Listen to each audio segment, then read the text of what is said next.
मैं अकेला ही चला था जानिबी मंजिल मगर लोग आते गए कारवां बनता गया।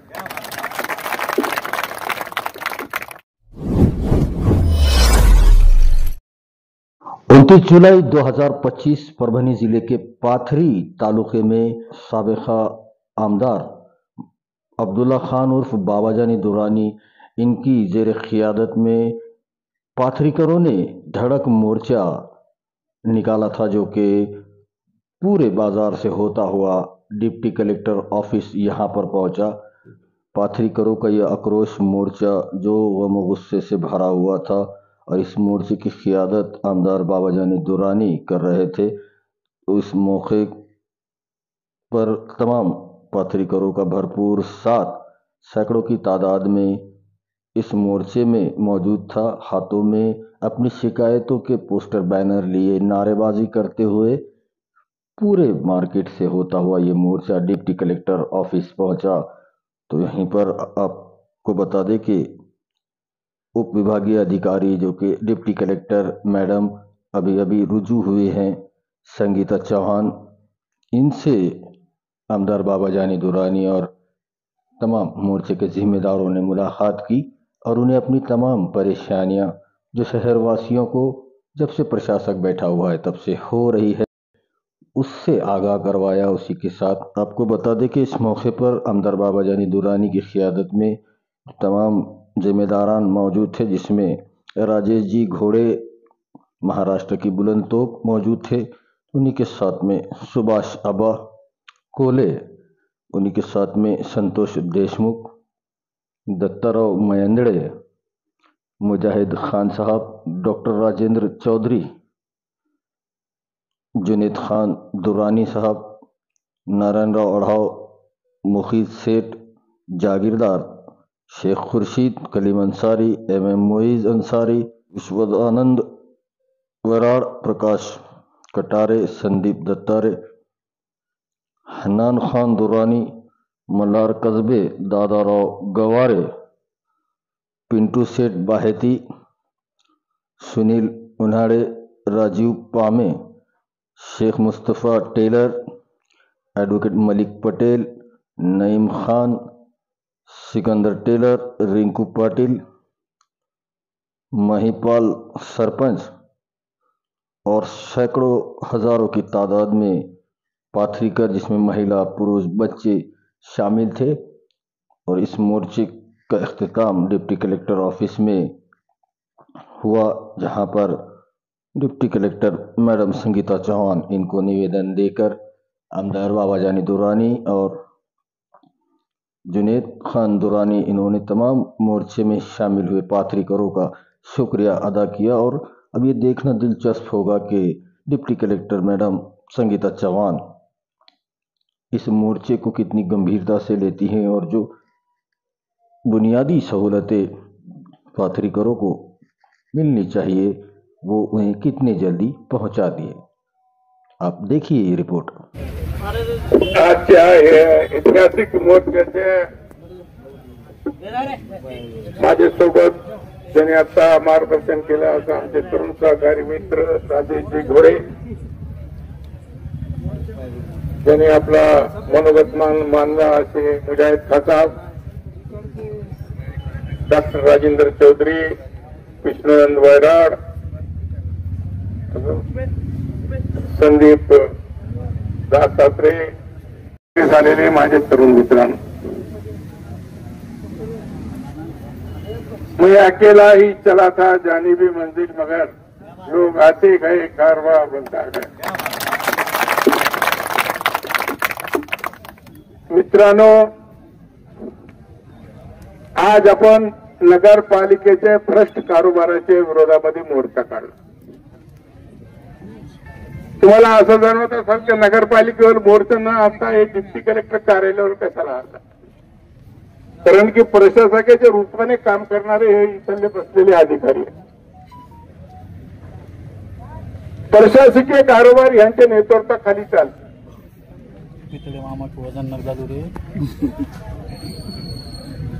म्हणून आपण या ठिकाणी प्रशासकीय कार्यालयावर मोर्चा आणला। मुख्य अधिकाऱ्याचे दुय्यम पद आहे, आणि भ्रष्ट मुख्य अधिकारी या ठिकाणी आणून बसवण्याचं काम हे काही शिंदे गटाचे लोक या ठिकाणी करतात. याच्या आधी प्रशासक होतं,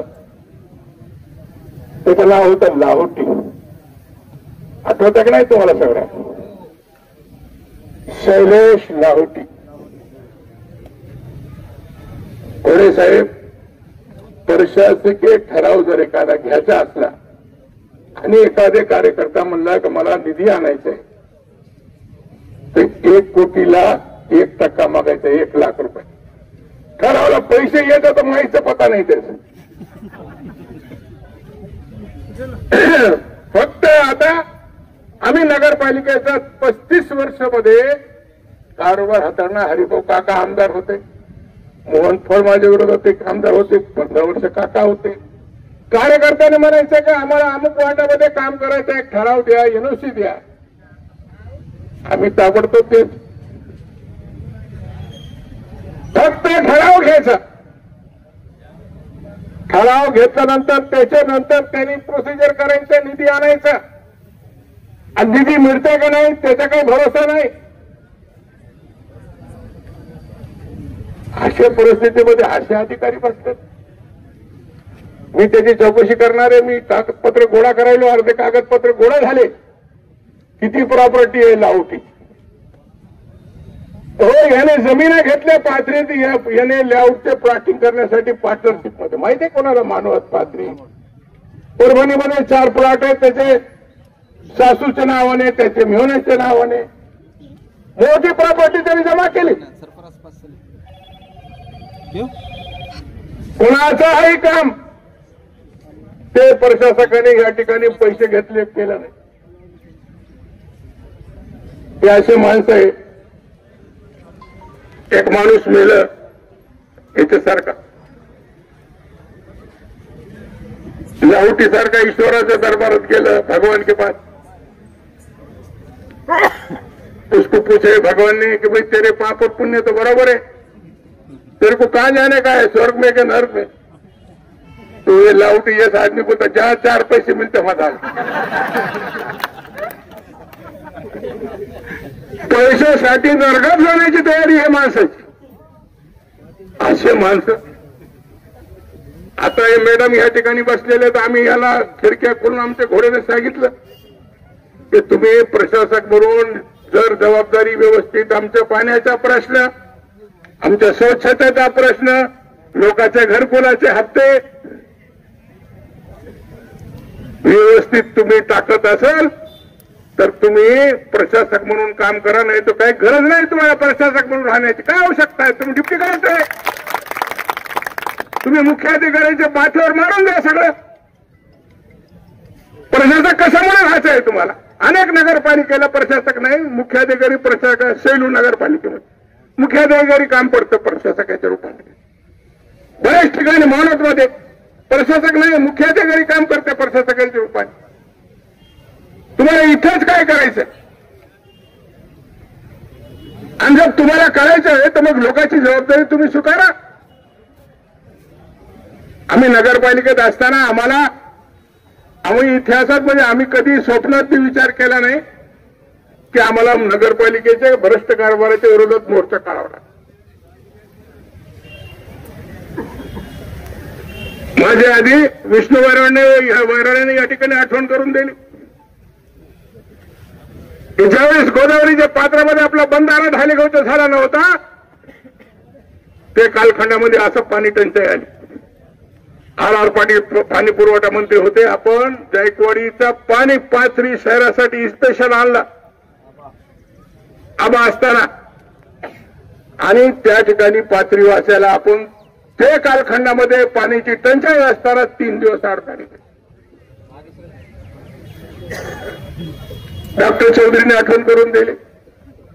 असं पुन्हा एकदा 2000 मला वाटतं 19 मध्ये काही असं आम्ही जागोजागो टाक्या बसविले. लोकांना पाण्याचा थेंबथेंबासाठी कधी वन भकू दिलं नाही पाथरीच्या लोकांना.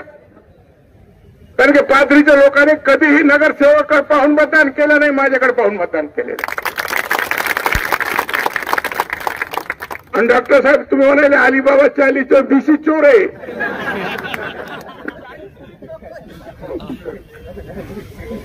आणि कशामुळे गेले? खरं म्हणलं तर त्याने आज मोर्चात सामील व्हायला पाहिजे की बाबा स्वच्छता नाही खरे, पाणी नाही खरे, घरकुलाचे हप्ते पडत नाही खरे. त्यांचं काय बोलय? तेरे को कितना का काम, तेरे को कितना का काम, वाटा घाटी, चोरों की लूट. ठीक आहे, आता कोणतरी सांगितलंय या ठिकाणी पोल उभं केले आणि आमचे हमीद खान त्या ठिकाणी उपोषणाला बसले. त्यांनी माहितीच्या अधिकारामध्ये काढलं की 442 का 435 478 पोलचे 5,62,00,000 मंजूर करून घेतले. किती केले? एक पोल 1,37,000. एक पोलची किंमत किती आहे? 1,37,000. आणि ज्यावेळेस हे माहितीच्या अधिकारामध्ये उघडीस आला, मग ह्याने तर 100 पोलामध्ये पैसे उचलले होते सगळे. मग हे निदर्शनास आल्यानंतर हे पोल बसविण्याचं काम केलं. घाई पोल बसविता वारावी ऊपरवाले ने हवा भी ऐसी चलाए कि सब खंबे हवा में. अरे हम भी बिठाए खंबे, 25 साल हो गए, देखो खंबा एक गिरा क्या. हायवेवर खंबे आम्ही बसविले उघडे. आज 2.5 वर्ष 2 वर्ष झाले ते खंब्याला पोलला. एक पोल तरी त्या ठिकाणी पडला का? तुम्ही रोड बांधलेले, मोठे बडे बडे रस्ते बना, डबल रोटी. काय रस्त्याची अवस्था झाली मला सांगा. ते रस्ते 10 वर्षाची गॅरंटी आहे रस्त्याची. किती वर्षाची आहे? 10 वर्षाची. आता शिक्षक कॉलेजचा रोड बघा, इतर रस्ते बघा. मालेवाड्यामध्ये कालच जाऊन आलो मी, त्या ठिकाणचे रस्ते सगळे पाहिले. कशी अवस्था त्या रस्त्याची झालेली आहे. सगळे उघडून गेले. 1 वर्ष सुद्धा हे रस्ते राहणार. एवढं भ्रष्ट. आणि तुम्ही म्हणाले आम्ही विकास करण्यावाले पात्रिका. शादीखाने बघा, महबूबशाह फंक्शन हॉल इतका गवत झाला. कोणी लग्न त्या ठिकाणी येणार, दुसरं लग्न आल्यानंतर ते साफसफाई स्वतः करायची. महात्मा फुले मंगल कार्यालय बघा, त्याचे पैसे जे ज्याला दिले नाही त्यांनी पैसे भरले नाही. असा कारभार चालू आहे. तर हे कारभाराला आपल्याला वाचा फोडण्यासाठी, कारण की आपल्याला लोकशाही मार्गाने या ठिकाणी आंदोलन करावं लागतं. त्याचं राजेश घोडेने सांगितलं की हे तर आपली आता झाकी. आता मी या ठिकाणी 15 तारखेपर्यंत हे प्रशासकाला या ठिकाणी मुदत देतो की तुम्ही 15 तारखेपर्यंत हे गावातली पूर्ण स्वच्छता, गावाचा जे पाणी पुरवठ्याचे कर्मचारी आहेत त्याची थकलेली पगार आणि घरकुलाचे हप्ते जर तुम्ही 15 ऑगस्ट पर्यंत नाही टाकले तर 16 ऑगस्टला याच्यापेक्षा मोठा मोर्चा तुमच्या कार्यालयामध्ये येऊन बसल. आणि आम्हाला त्यावेळेस सांगू नका की कायदा सुव्यवस्थेचा प्रश्न निर्माण झाला. आजच आम्ही तुम्हाला सांगतो, याचं निवेदन लेखी स्वरूपात आम्ही परवा दिवशी तुमच्याकडे आम्ही देणार आहोत. नाही तो प्रशासकाची खुर्ची तुम्ही खाली करा. आम्ही नगरपालिकेवर मोर्चा काढून तो सीओला त्या ठिकाणी धारवत होतो. आता तुम्ही प्रशासकाच्या रूपाने या ठिकाणी काम करायला.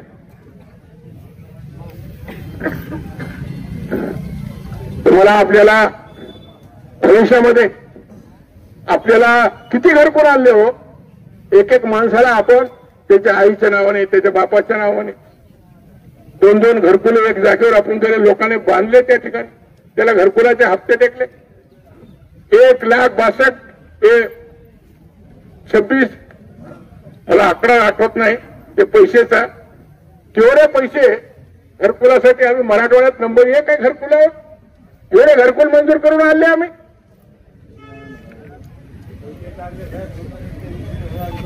$3,500 4,000 घरकुल मंजूर करून घेतले. रमाईचे घरकुल मंजूर करून घेतले. प्रधानमंत्री योजनेचे घरकुल मंजूर करून घेतले. तुमच्यापैकी सगळ्या लोकांना मला वाटतं घरकुल आलेले असते, पण त्याचे हप्ते पडले. शेवटच्या लोकांचे हप्ते पडले नाही. 30,000 रुपयाचे हप्ते पडले नाही. शेवटचे हप्ते आणि पहिले हप्ते अनेक लोक आज आमच्याकडे चक्रा मारतात.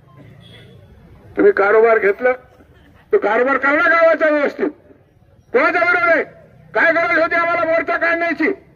काय गरज होती आम्हाला घरकुलाचे हप्ते बद्दल बोलण्याची? काय गरज होती पाणी या ठिकाणी सुरळीत करण्यासाठी? आज तुम्ही पाणी पुरवठ्यावाल्याचे पगार देत नाही.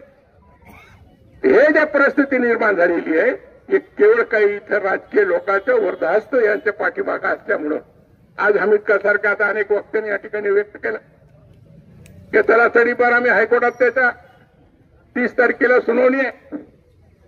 एखाद्या व्यक्तीला समाजामध्ये माहितीच्या अधिकारामध्ये काम करीत असताना तुमचे छोटे धंदे उघडीस आल्यानंतर तुम्ही खोटे गुन्ह्यामध्ये त्याला अडकून टाकण्याचे जे प्रयत्न करतात.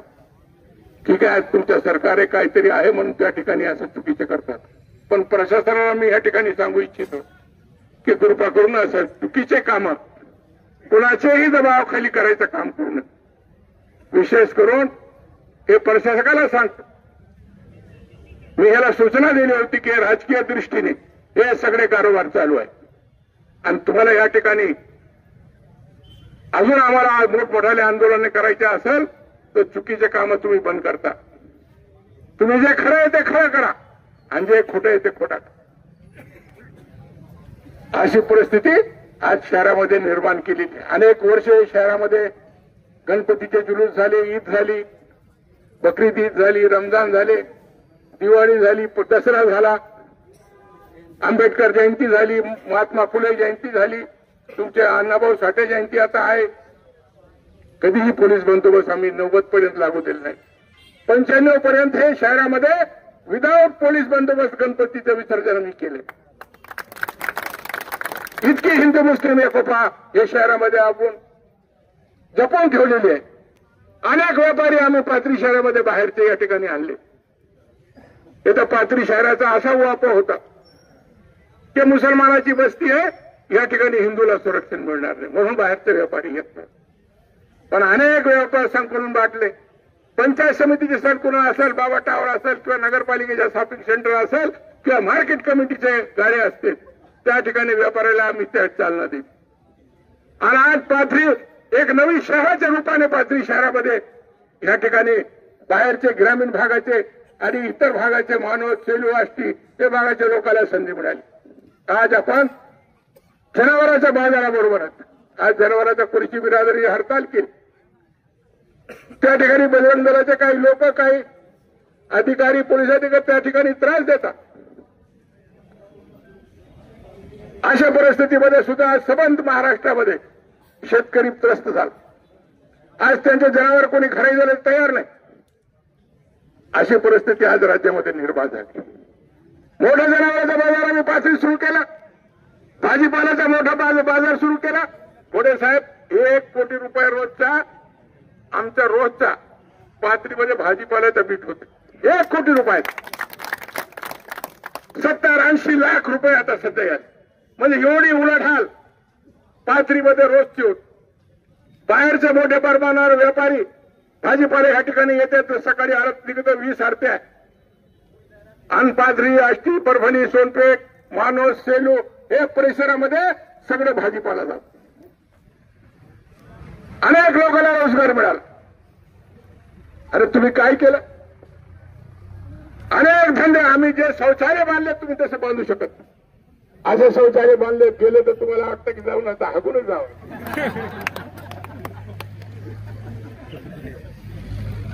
बांधलं की नाही? आणि तुम्ही आम्हाला बोलतात अरे आम्ही तर सगळं चौफेर विकास पाथरी शहराचा केला. आणि एका शहराच्या उन्नती गावाच्या जे शहरामध्ये शांती सुख असेल, ज्या ठिकाणी भानगडी नाही, ज्या ठिकाणी बंद नाही, ज्या ठिकाणी कोणती दंगली नाही, व्यापारी त्या ठिकाणी 4 पैसे लावतो. व्यापारी त्या ठिकाणी आवर्जून येते. जातीय तेढ नाही त्या ठिकाणी पैसे. आज बरं मोठमोठाले व्यापारी कशामुळे आल्या? ते पाथरी शहरामध्ये सुख शांती आहे. पाथरी शहरामध्ये सर्व जाती धर्मांचे लोक गुण्यागोविंदाने राहतात म्हणून पाथरी शहर आपला पुढे गेलं. आणि हे शहराचा इतिहास आपल्याला असंच टिकवायचा. जातीय स्वरूप आपल्याला टिकवायचे आणि हे टिकवीत असताना आपण सर्व जाती धर्माचे लोक एकोपाने ह्या ठिकाणी जे आपण आज मोर्चा काढला, हे मोर्चा काढण्याची आपली इच्छा नव्हती. अनेक लोकांनी या ठिकाणी खरोखरच आहे की जी अवस्था निर्माण झाली आणि पाणी पुरवठ्याच्या लोकांनी हडताल केली आणि ते जर हडताल तर 6 महिने त्याची पगार नाही. काय करते प्रशासक? काय जिम्मेदारी आहे प्रशासकाची? प्रशासकाने काय गरज आहे प्रशासक म्हणून काम करण्याची? तुम्ही कंट्रोल नाही, लोकांची सुख सुविधावर तुमचं लक्ष नाही, तर तुम्ही या ठिकाणी राहण्याचा पण अधिकार नाही. तुम्हाला अजून काही जास्त बोलण्यासारखं अनेक वक्ते बरेच मुद्दे या ठिकाणी आपल्या भाषणातून व्यक्त केले, पण 15 तारखेचे नंतर 16 तारखेला आपण डेडलाईन देऊ आणि त्याला सूचना करू की आमच्या घरकुलाचे हप्ते आणि गावातली स्वच्छता तुम्ही या ठिकाणी लोक वाढून व्यवस्थितपणे स्वच्छता करा. पाऊस पडल्यामुळे नाल्यात तुंब भरले, पाणी रस्त्यावर वाहते, सगळे रस्ते खराब झाले, बोगस रस्ते केलेले, त्याच्यावर खड्डे पडलेले, हेच विकास आहे. तर हे सर्व गोष्टी आपण पुन्हा एकदा आपण बोलूया. आज मोठ्या संख्येने तुम्ही उपस्थित राहिला. काय कुछ वहां तो क्या वाढदिवस मनाने वार्ड में पैसे, आज लोग लाने को पैसे, फक्त एक हाथावर सगळे आले. मैं आप तमाम लोगों का दिल से शुक्रिया अदा करता हूं. और ऐसी साथ और ऐसा ही हम जागरूकपने से अपने मोर्चे, अपने आंदोलन हम निकालता रहेंगे जब तक हमारी समस्याओं का निराकरण नहीं हुआ. अभी हदगांव में पानी गया, घरों में पानी गया, अभी तक सरकार ने सानुग्रह अनुदान नहीं दी. तुमको 24 घंटे के अंदर पैसे देना चाहिए. 24 घंटे के अंदर 1 रुपया दिला नाही. लोक घरामध्ये पाणी गेल्यानंतर सानुग्रह अनुदान तातडीने वाटप झाला पाहिजे. सर्वप्रथम सर्व महापुरुषांना विनम्र असं अभिवादन. आज आदरणीय बाबाजानी साहेब यांच्या नेतृत्वाखाली भ्रष्ट कारभाराच्या विरोधामध्ये हे रणसिंग फुंकण्यात आलेला आहे. आणि साहेबांनी मला बसल्याच्या नंतर सांगितलं की हा आता एक मोर्चा नाही तर इथून पुढे अनेक मोर्चे या प्रशासनाच्या विरोधात निघणार आहे. त्यामुळं जरा मध्ये ऐकायला जात असलं तर ऐकलं पाहिजे, नसता थोड्याशा खिडक्या उघड्या ठेवा. कि काटे गुल के साथ नहीं चल सकते हैं. आता जे तुम्ही सगळे स्वाभिमानी माणसं अन्याय अत्याचाराच्या विरोधामध्ये रस्त्यावर जे उतरलेला आहात, भ्रष्ट कारभाराच्या साठी रस्त्यावरती उतरलेला आहात, त्यासाठी मला एक 4 लाईन आठवल्या कि काटे गुल के साथ नहीं चल सकते हैं, बुज़दिल खुल के साथ नहीं चल सकते हैं. साहब रास्ते में जो छोड़ गया उसे जाने दो, रास्ते में जो छोड़ गए उन्हें जाने दो. सभी संघर्ष में साथ नहीं चल सकते हैं, सभी संघर्ष में साथ नहीं चल सकते. म्हणून संघर्षात जे सोबत चालतात ते खरी आपले सवंगडी आहे. मला आदरणीय साहेबांच्या कार्यकर्त्याचा फोन आला, म्हणले असा मोर्चा आपण आलो पाहिजे. साहेब मी हॉस्पिटलला ऍडमिट होतो, तुम्हाला सांगितलं नाही मी म्हणलं डॉक्टरला जरा स्लाईन का. पाथरी नगरीमध्ये हा जो भव्य मोर्चा काढण्यात आलेला आहे, या मोर्चाचे विषय तुम्हाला तर माहीतच आहे. परंतु माझं पाथरीवासियांना आव्हान आहे की 35 वर्षाच्या काळामध्ये काय नगरपालिकेवर असा मोर्चा काढला कधी? 4 वर्ष झालं या राज्यामध्ये प्रशासन चालू आहे. 4 वर्षात यांची सत्ता आहे. सत्ता असताना देखील एवढा अंदाधुंदी कार्यक्रम कधीच नव्हता. आणि 4 वर्षात यांनी एवढा सत्यानाश करून ठेवलेला साथीओ, याचं जाणीव आपल्याला असली पाहिजे. भविष्यामध्ये अशाच पद्धतीचे जे खोटे नाटे गुन्हे दाखल करून हे प्रशासन या ठिकाणी दाबण्याचा जो खरं बोलतोय, संविधानाच्या समर्थनात बात करतोय, त्याचा आवाज दाबण्याचं काम या ठिकाणची व्यवस्था करत आहे. या व्यवस्थेच्या विरोधामध्ये आपण उतरलं पाहिजे, आवाज उचलला पाहिजे. साथीओ, जे आमचे मित्र आहेत अमित खान, आता साहेबांनी सांगितलं की ज्या अमित खानांनी यांचा घोटाळा उघडून काढला, यांनी केलेला भ्रष्टाचार उघडून काढला, त्यांना तडीपार करण्यात आलेला आहे. या प्रशासनाला, या इथल्या नगरपालिकेच्या पदाधिकाऱ्यांना विनंती आहे, आव्हान करतो की सरकारची दलाली करू नका. सरकारची दलाली करू नका. या देशामध्ये डेमोक्रेसी आहे, लोकशाही आहे, हे लोकांचं राज्य आहे. लोकांच्या हिताचं काम करा, लोकांच्या भल्याचं काम करा. नाहीतर अशा प्रशासनाला या ठिकाणी आम्ही या मोर्चाच्या माध्यमातून धिक्कार करतो, जाहीर निषेध व्यक्त करतो की अशा प्रशासनाच्या पाठीमध्ये लाच मारून यांना हाकलून दिलं पाहिजे. साथीओ, आपण मोठ्या संख्येने या ठिकाणी आला, तेवढंच मोठ्याने थांबतो. धन्यवाद. जय भीम, जय भारत. या अनागोंदी कारभाराच्या विरोधामध्ये हा जन आक्रोश मोर्चा या ठिकाणी एसीएम ऑफिस या ठिकाणी काढण्यात आलेला आहे. मला दोनच विषय बोलायचे साहेब, की घरकुलाची समस्या, सगळ्यात महत्वाची समस्या घरकुलाची समस्या. गोरगरीब जनता आहे. माझ्या गावात नामदेवनगरमध्ये अजून एकही घरकुल मंजूर झालं नाही. मागच्या 5 वर्षापासून बाबाजानी साहेबांचं फक्त नाव खराब करण्याचं काम चालू आहे की साहेबामुळे घरकुल आणलं नाही, साहेबामुळे घरकुल आणलं नाही. परंतु आजच्या 4थं वर्ष हे प्रशासक चालू आहे. सरकार तुमचं आहे. या सरकारला माझं आव्हान आहे, तुम्ही घरकुलाचे हप्ते द्या. नवीन ज्या लोकांचे घरकुलं रिजेक्ट झाले, ज्या लोकांना घरकुलं अजून मिळालं नाहीत, वंचित लोक आहेत, त्या सगळ्या लोकांना तुम्ही घरकुलं मिळवून द्या. तुमचं तरी काय खरं करू द्या. मागच्या 35 वर्षापासून साहेबांनी या ठिकाणी पातळीचा कारभार जो आहे तो एकदम सुरळीतपणे चालू ठेवलेला आहे. पाण्याची समस्या नव्हती, स्वच्छता एकदम व्यवस्थित होती, आरोग्याची कुठलीही समस्या असू द्या, कोणाला काही अडचण असू द्या, साहेब अर्ध्या रात्री फोन करून त्याचं काम करून देते. परंतु आज अशी वेळ आली आपल्या पातळीवासियांवर की आपल्याला या भौतिक सुविधांसाठी, छोट्या छोट्या सुविधांसाठी, स्वच्छता, पाणी, आरोग्य या भौतिक सुविधा आहेत, शिक्षण असेल, या सुविधा सगळ्यांना मिळाल्याच पाहिजे. याच्यासाठी आपल्याला संघर्ष करावा लागत असेल तर याच्यापेक्षा लाजीरवाणी गोष्ट कोणती नाही. तर येणाऱ्या काळामध्ये आपल्याला साहेबांना साथ द्यायची. मागचे 35 वर्ष जशी सर्व पातळीकरांनी साहेबांना साथ दिली, तशीच इथून पुढे येणाऱ्या काळामध्ये सुद्धा साहेबांना साथ द्या. प्रशासनामुळं, कारण प्रशासन ज्यांनी आणला, प्रशासक आणला किंवा सीओ तर या ठिकाणी नाहीच. या लोकांना खऱ्या अर्थाने या प्रशासनाला सुद्धा खडखडून जागा करण्याची गरज आहे. आणि हे जनता, पाथरी शहरातील जनता बाबाजी साहेबांकडे सारख्या तक्रारी घेऊन यायची, पण ते प्रशासन ऐकतच नाही. आणि ह्यांना ज्यांच्या मतावर हे चालतात, ही लोक काय आहेत, ह्या पाथरी शहरातील जनतेने ओळखून घेतलं पाहिजे. कारण पुढे येणाऱ्या नगरपालिका निवडणुकीत आपण निश्चितपणे याची दखल घ्याल. कारण अजून हे सत्तेतच नाही आले, सत्तेतच नाही आले तर पाथरी शहराचे हे हाल आहे. कारण मागच्या 35 वर्षापासून बाबाजी साहेबांच्या नेतृत्वात ही नगरपालिका आहे, परंतु कुठेही कचऱ्याचा लवलेश नव्हता. सफाई कामगार होते, सर्व होते, आणि जागोजाग नाल्या काढल्या जायच्या,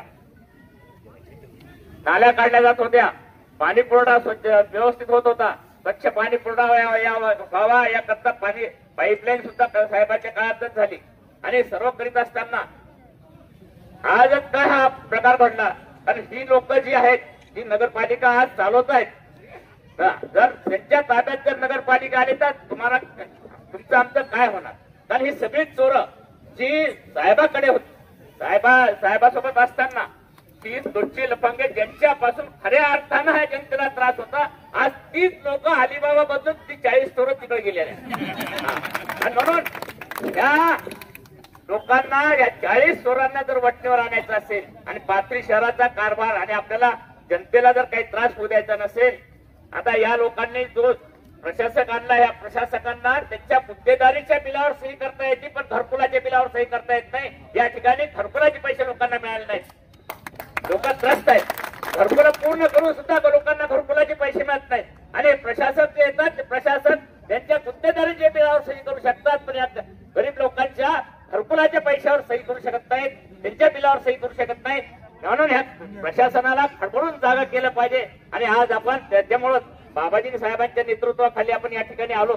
आणि पाथरी शहर जर समजा पुढच्या काळात सुद्धा सुरक्षित ठेवायचं असेल तर येणाऱ्या नगरपालिका निवडणुकीत निश्चितपणे आपण त्यांना त्यांच्या ह्या 40 चोरांना त्यांची जागा दाखवून द्यायची आणि बाबाजी साहेबांच्या नेतृत्वाखाली पुन्हा ही नगरपालिका निवडून आली पाहिजे. याकरता आपण सर्वांनी प्रयत्न करावा, एवढंच या ठिकाणी सांगतो.